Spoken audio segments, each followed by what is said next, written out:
Salam, salam sejahtera bagi kita semua. Saudaraku yang kasih Tuhan, senang kita bisa berjumpa kembali. Hari ini kita bersama-sama akan merenungkan firman Tuhan yang terambil dari kitab Mazmur pasal 128 ayat 1 sampai dengan ayat yang ke-6 dengan tema keluarga yang diberkati Tuhan. Dalam Mazmur-Mazmur ini, pemazmur menjelaskan bagaimana keluarga yang diberkati Tuhan dan apa ciri-ciri keluarga yang diberkati Tuhan. Marilah kita melihat satu persatu ayat ini sehingga kita bisa menemukan seperti apa keluarga yang diberkati Tuhan. Yang pertama dalam ayat 1 dikatakan demikian. Nyanyian ziarah. Berbahagialah setiap orang yang takut akan Tuhan, yang hidupnya menurut jalan yang ditunjukkannya.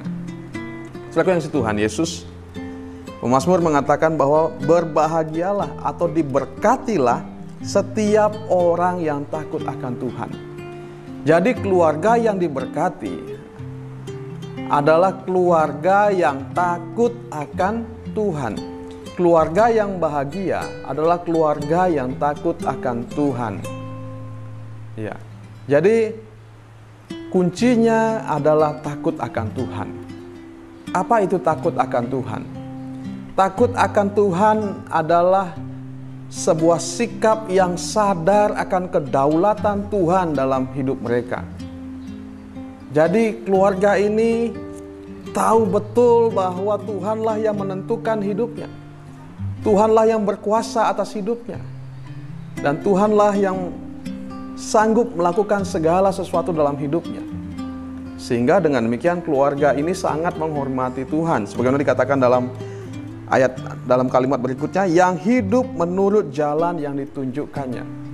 Karena mereka memahami bahwa Tuhanlah yang berdaulat atas hidup mereka, yang menentukan masa depan mereka, yang menentukan kehidupan mereka hari ini, yang menentukan segala sesuatu yang mereka nikmati, yang mereka rasakan dalam hidup mereka.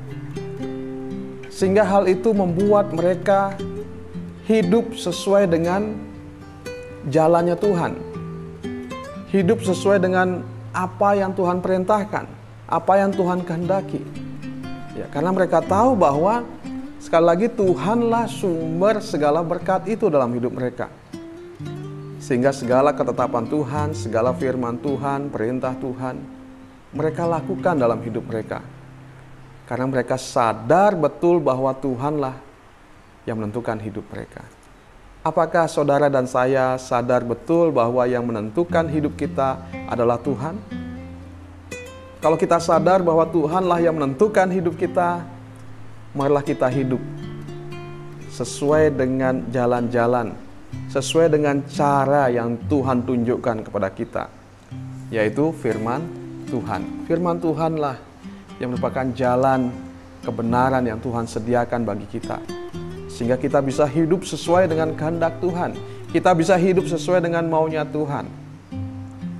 Jadi inilah rambu-rambu yang Tuhan sediakan bagi setiap kita, agar kita tidak tersesat, agar kita bisa berjalan di jalan yang benar, sehingga hidup kita ada dalam pimpinan Tuhan, ada dalam lindungan Tuhan, ada dalam berkat-berkat Tuhan.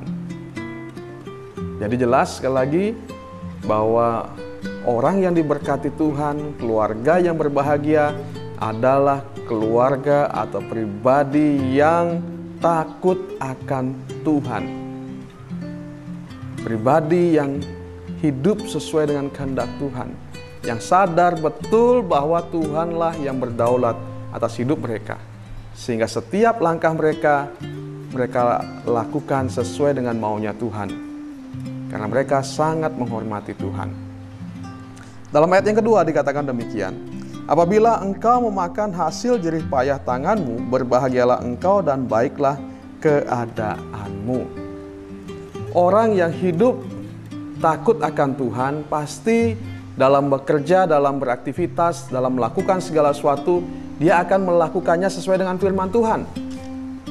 Dia akan menjauhkan dirinya dari segala dosa, tidak berbuat curang, tidak menipu, tidak berbohong, tidak korupsi, tidak mengambil yang bukan miliknya, tetapi bekerja dengan apa yang seharusnya, yang sesuai dengan Tuhan kehendaki, yang sesuai dengan jalan-jalan yang ditunjukkan oleh Tuhan. Sehingga dengan demikian berkat-berkat yang ia dapatkan boleh dinikmati dengan luar biasa. Hari ini kita mendengar bahwa ada orang-orang yang ditangkap oleh KPK karena mendapatkan suap. Ya, saudaraku yang kasih Tuhan Yesus, berkat begitu banyak mereka dapatkan, uang begitu banyak mereka dapatkan, tetapi uang itu tidak bisa dinikmati. Uang itu tidak bisa dirasakan. Justru sebaliknya, hari ini mereka harus mendekam di balik jeruji besi, kehilangan kebebasan. Karena apa? Karena mereka mendapatkan berkat itu tidak sesuai dengan jalannya Tuhan, tidak sesuai dengan caranya Tuhan. Sehingga uang yang banyak itu, yang miliaran itu, tidak bisa dinikmati oleh mereka. Saudaraku yang kasih Tuhan Yesus, seorang yang hidup dalam takut akan Tuhan, dalam setiap pekerjaannya, dalam setiap usahanya untuk mendapatkan uang, untuk mendapatkan segala kebutuhannya, pasti dia akan melakukannya dengan benar. Sehingga ketika mereka menikmati, mereka bisa menikmatinya dengan sukacita, tanpa ada rasa takut, was-was, khawatir, cemas, tapi semua bisa dinikmati dengan sukacita bersama dengan keluarganya. Yang kedua, dalam ayat yang ketiga dikatakan demikian, istrimu akan menjadi seperti pohon anggur yang subur di dalam rumahmu. Saudara Tuhan Yesus, seorang yang takut akan Tuhan tentu tidak akan sembarangan dalam memilih pasangan hidup. Ya, ada banyak saat ini keluarga berantakan, keluarga yang tidak bahagia, keluarga yang tercerai-berai. Karena apa? Karena mereka ketika memilih pasangan bukan didasarkan oleh kebenaran, tetapi didasarkan oleh nafsu, oleh kesenangan duniawi, oleh pikiran-pikiran duniawi. Mungkin saja, wah dia cantik, dia ganteng, dia keren, dia kaya, dia punya segalanya. Wah, mungkin itu kriteria utama saat ini orang dalam mencari pasangan hidup. Tetapi tahukah kita bahwa keluarga yang bahagia bukan diawali dari semuanya itu. Memang kekayaan, kecantikan, kegantengan mungkin bisa menambah suatu kebahagiaan, tetapi bukan hal yang utama dalam mendapatkan kebahagiaan. Jadi ketika kita memilih pasangan hidup, atau ketika seseorang memilih pasangan hidup, nah, seorang yang takut akan Tuhan akan memilih pasangan hidup yang sesuai dengan kehendak Tuhan. Tentu dia akan memilih seorang yang takut akan Tuhan, seorang yang benar di hadapan Tuhan, tidak sembarangan. Saudara yang kasih Tuhan Yesus mengingatkan teman-teman kaum muda yang masih sedang mencari pasangan saat ini, kalau mau keluargamu diberkati Tuhan, kalau mau keluargamu indah, bahagia, pilihlah pasangan dengan benar, bukan saja sekedar cantik, ganteng, kaya, tapi pilihlah pasangan yang takut akan Tuhan. Sehingga ketika kita hidup bersama, kita akan mendapatkan pasangan yang benar-benar menyenangkan, pasangan yang benar-benar menjadi kesukaan, menjadi berkat dalam hidup kita. Jadi keluarga yang bahagia adalah apabila pasangannya sesuai dengan kehendak Tuhan, pasangannya benar di hadapan Tuhan. Ada banyak keluarga tidak bahagia karena apa? Pasangannya suka selingkuh, pasangannya suka menghambur-hamburkan uang dan sebagainya, sehingga hidup mereka jauh dari kata bahagia. Tetapi keluarga yang bahagia, dikatakan dalam ayat tadi, istrinya akan seperti pohon anggur yang subur. Artinya keluarganya menjadi, istrinya, pasangannya, suaminya akan menjadi sesuatu yang menyenangkan. Pohon anggur merupakan lambang kesenangan, ya, kesukaan. Bayangkan kalau pasangan kita menyukakan hati kita, wah, hati kita pasti bahagia. Tapi kalau pasangan kita nggak menyukakan hati kita, tidak membuat kita senang, tidak membuat kita bahagia, walaupun kita punya segalanya, kita punya banyak hal, keluarga kita tidak akan bahagia. Selanjutnya dalam ayat 3 juga dikatakan demikian, anak-anakmu seperti tunas pohon zaitun sekeliling mejamu. Ya, anak-anaknya akan seperti tunas pohon zaitun. Apa itu pohon zaitun? Pohon zaitun adalah pohon yang merupakan pohon yang memiliki banyak manfaat. Ya, daunnya merupakan lambang kedamaian. Ya, buah-buahnya itu memiliki banyak kegunaan. Jadi pohon zaitun adalah pohon berkat.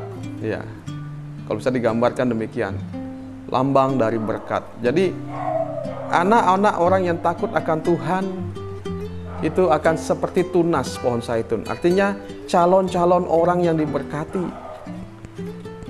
calon-calon orang yang membawa kedamaian, calon-calon orang yang akan menjadi kesukaan dalam keluarga ini. Ya. Sehingga keluarga ini akan menjadi keluarga yang bahagia. Karena sekelilingnya ada anak-anak yang membahagiakan, anak-anak yang menyenangkan.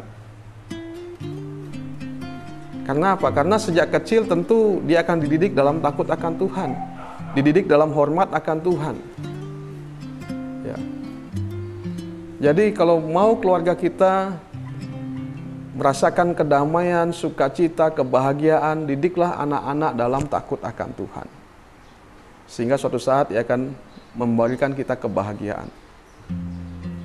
Jadi, benarlah dikatakan firman Tuhan, didiklah anak-anakmu.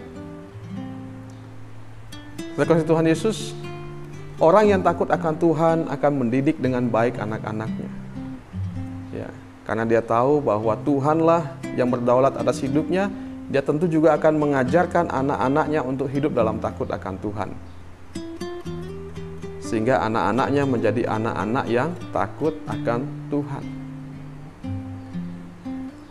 Dalam ayat selanjutnya dikatakan demikian, sesungguhnya demikianlah akan diberkati orang laki-laki yang takut akan Tuhan. Jadi orang yang diberkati adalah orang yang takut akan Tuhan. Kita sudah melihat tadi berkat-berkat yang luar biasa diberikan oleh Tuhan. Bahkan bonusnya, kiranya Tuhan memberkati engkau dari Sion, supaya engkau melihat kebahagiaan Yerusalem seumur hidupmu, dan melihat anak-anak dari anak-anakmu damai sejahtera atas Israel. Jadi ada banyak bonus yang diberikan bagi pribadi-pribadi yang takut akan Tuhan. Tuhan memberikan kebahagiaan, damai sejahtera, dan bisa melihat masa depan yang baik dari keturunannya. Inilah orang yang diberkati Tuhan. Inilah orang yang hidup dalam takut akan Tuhan. Bagaimana saudaraku yang kasih Tuhan? Maukah hidup kita diberkati Tuhan? Maukah kita hidup dalam kebahagiaan? Kuncinya, hiduplah takut akan Tuhan. Hiduplah sesuai dengan kebenaran firman Tuhan. Sehingga kita boleh mengalami anugerah dan berkat Tuhan yang luar biasa dalam kehidupan kita. Amin. Kiranya firman ini menjadi berkat dan kekuatan bagi kita semua.